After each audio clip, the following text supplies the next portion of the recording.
Historia de la música. Tema 2. Canción monofónica profana. Lírica latina, trovadores y troveros. En lo referido a la música, cabe destacar la cronología y los inicios de las obras conservadas corresponden al siglo XI. Problemas de la conservación. Sí se conservan los textos, pero no la música. Y si se conserva la música, la notación no se puede leer.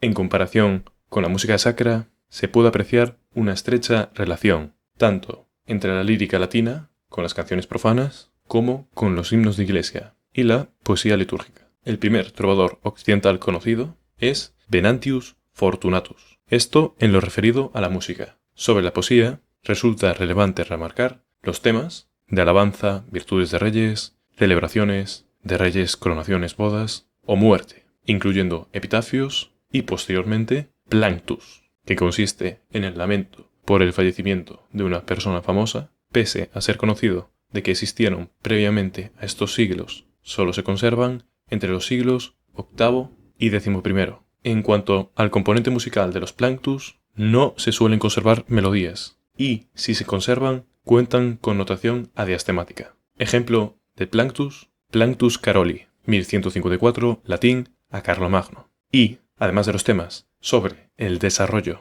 de la poesía, cabe destacar a nivel cronológico que tiene un mayor desenvolvimiento a partir del siglo XI, y en cuanto a tema educativo, resultan destacables las escuelas monásticas catedralicias, es decir, vinculadas al clero. Como dato adicional, se comienzan a estudiar a poetas paganos, es decir, a Virgilio, Horacio u Ovidio. Introducción de lo profano, listo. Ahora, ejemplos de canciones latinas. Canciones de Cambridge. En cuanto a cronología, son consideradas como una de las colecciones más antiguas. Datan del siglo XI. Su denominación se debe a que están conservadas en la biblioteca de la Universidad de Cambridge. En cuanto a sus características, cabe remarcar sobre el tema la combinación de lamentos, alabanzas con cuentos cómicos e incluso poemas eróticos. Y sobre la música, la mayor parte de ellas no conservan lamentablemente melodía. En lo referido a la cuestión melódica, resulta remarcable el concepto del modus. En esencia, consiste en una indicación de que la melodía es conocida. Por lo tanto, la melodía debe ser preexistente y se cantaba con el poema. Un ejemplo de modus sería Modus qui et Karel Manning, poema religioso. Disculpad por la pronunciación. En contraposición con lo sacro, volvemos a considerar una gran proximidad entre las melodías, hecho que resulta conocido, aunque dichas melodías no se conservan. Otro ejemplo de canción latina sería O admirabile Veneris Idiolum, o admirable imagen de Venus. Consiste en un poema, en una canción de amor dirigida a un chico, que cuenta con una única rima y con expresiones griegas. En lo referido a la música, utiliza neumas adiastemáticos. En cuanto a su conservación, cabe destacar Canciones de Cambridge, MSGG 535. Por otra parte, encontramos O Roma Nobilis, un manuscrito vaticano. Con respecto a O admirabile Veneris Idiolum, cabe remarcar que tiene la misma forma poética y la misma melodía, aunque cuenta con neumas diastemáticos. Además, la presencia de un manuscrito de Montecassino permitió reconstruir finalmente la melodía previamente desconocida, puesto que O admirabile Veneris Idiolum, como dijimos previamente, contaba con notación adiastemática. Pero el manuscrito de Montecassino sí que conserva todo texto y sí que conserva la melodía escrita, mediante letras del hexacordo guidoniano, pudiéndose entonces reconstruir dicha melodía. Ejemplos de canciones latinas, listo. Ahora, ¿quién realizaba los poemas? En el contexto de la Baja Edad Media, cabe destacar a estudiantes errantes, clérigos, sacerdotes que no poseen posición permanente en la iglesia y sí que deciden llevar una vida aproximadamente de vagabundo, goliardos. Abandonan la vida religiosa y se convierten en autores de poesía. Tratan temas báquicos, es decir, placeres de taberna y amorosos, juglares, actores itinerantes. A nivel social, corresponden con lo más bajo de la escala social. Sin embargo, son fundamentales debido a que permitieron difundir gran parte del repertorio, tanto de lírica latina como de canciones vernáculas. En lo referido a la notación musical, la cual solo está presente en algunas, cabe remarcar una serie de problemas. Fundamentalmente, que en muchos casos no está hecha. Se ha dejado el espacio para realizarla, pero finalmente no se hizo. O, en el caso de estar hecha, que está presente en neumas adiastemáticos, o que cuentan con notaciones que no podemos leer. Inciso extra. Carmina Burana. Se trata de un manuscrito que cronológicamente se corresponde con finales del siglo XIII.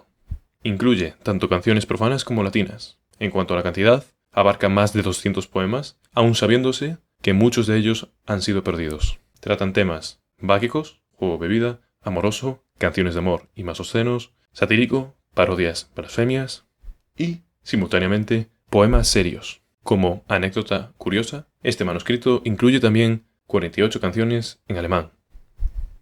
Ahora llega una de las partes fundamentales de este tema: diferenciación entre trovadores y troveros. Trovadores. Contexto. A nivel geográfico, en la región ubicada entre el sur del río Loira y el este del río Ródano. A nivel etimológico, trovar significa componer en verso. El primero de estos trovadores es Guillem IX, conde de Poitiers y duque de Aquitania, aunque también cabe destacar la existencia del antecedente de Saint-Marçal de Limoges. Disculpad de nuevo por la pronunciación. La importancia de esta poesía trovadoresca es fundamental, puesto que supone la llegada de una nueva era. Algunos trovadores fueron Cercamon, quien visita muchos lugares; Marcabru, compone 4 melodías; se dice que de niño fue abandonado a la puerta de un rico; Rudel, compuso también 4 melodías; o Bernat de Ventadorn, hijo de la criada que servía en el castillo del conde de dicho lugar. Contexto listo, trovadores listos. Evolución. La producción trovadoresca alcanzó su máximo esplendor entre 1140 y 1220. A finales del siglo XIII desaparece debido mayormente a la cruzada albigense, una guerra religiosa enmarcada en el contexto del sur de Francia, contra el catarismo, una herejía. El último trovador conocido será Guiraud de Riquior. En cuanto a la producción trovadoresca, cabe destacar 275 melodías de 42 trovadores. En comparación con los 2600 poemas de los 450 autores, supone un 13,3% más relación producción por persona.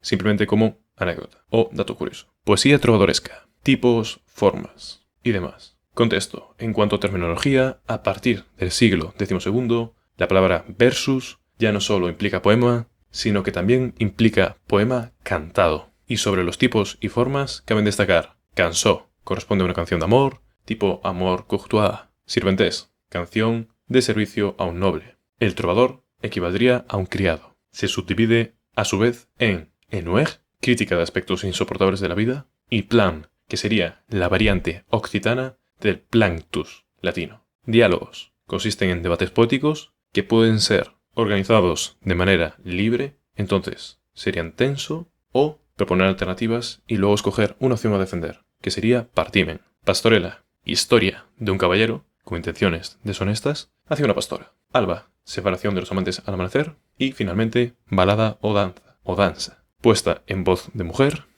con un tema aproximadamente carpe diem, disfrutar, amar. Por ejemplo, a la entrada del tiempo claro. Trovadores listos. Troveros. En la primera mitad del siglo XIII, la mayor parte de los troveros eran miembros de la nobleza. Por ejemplo, Teobald de Champaña. Además, bastantes contaban con educación universitaria o eran también miembros del clero. Por ejemplo, Richard de Fournival. Esto en cuanto a la primera mitad del siglo. En la segunda mitad se sucede un paso de la actividad trovesca al círculo burgués. Entonces, podríamos preguntarnos, ¿cuál es la verdadera importancia de la actividad trovesca? Se podría decir la canción profana monofónica en Francia. Características propias de la canción trovera. En cuanto a la estructura melódica, es muy repetitiva, cuenta con estribillos y, por lo tanto, en parte, no tiene continuidad. Asimismo, sí que es simple, silábica. Trovadores troveros listos. Ahora, otros tipos. Caben destacar las canciones de gesta, que tienen, en cuanto a la forma, versos de 10 sílabas, estrofas largas y regulares, con una idea por estrofa. En cuanto a la música, acompañamiento normalmente de arpa.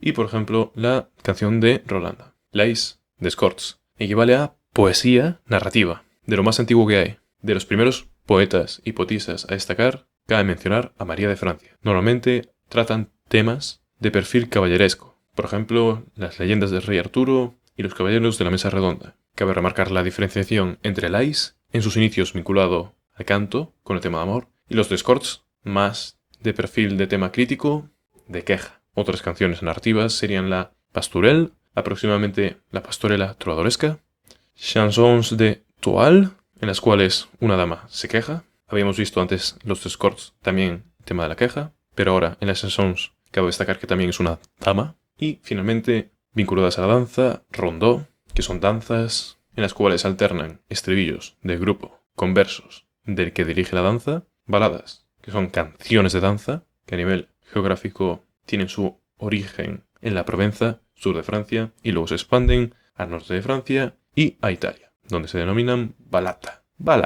Consecuentemente, se formarán distintas formas dependiendo de la región geográfica. Y virelai, textos poéticos con alguna referencia a algún movimiento propio de la danza. En cuanto al nivel interpretativo, sí que existía acompañamiento instrumental, aunque en las fuentes musicales con las que contamos, pues solo se conservan las melodías vocales, no el acompañamiento. Existían básicamente dos formas de acompañamiento: al unísono mediante instrumentos de cuerda frotada o improvisando algún tipo de órgano libre, algo no muy complejo, utilizando un arpa. Resumiendo, este segundo tema de canción monofónica profana, hay que tratar la intro sobre lo profano, ejemplos de canciones latinas, quién realiza los poemas, diferenciación entre trovadores y troveros, y profundizar en los tipos junto con la interpretación. Espero que este vídeo os haya servido igualmente de ayuda. Valoro muchísimo que interactuéis con el contenido. Por favor, dad al like, comentad y seguidme. Muchas gracias.